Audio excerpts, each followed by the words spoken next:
Crack container bottom on your blender? Then it's time to replace it. The container bottom works with the agitator in the seal ring to prevent liquid from leaking from your blender's jar. The plastic container bottom can weaken after years of use and eventually crack. Over-tightening the container bottom can lead to it cracking sooner. Replacing the container bottom is a simple repair that you can do yourself, and I'm going to show you how. I'll begin by removing the jar from the blender and unscrewing the container bottom.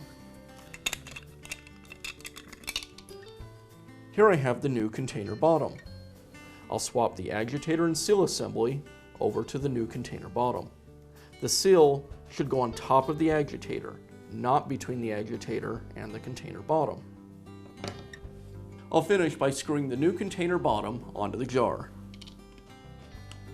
Make sure you line up the thread so it doesn't cross thread, and don't over tighten it or you'll crack the base. And I'll place this back onto the blender.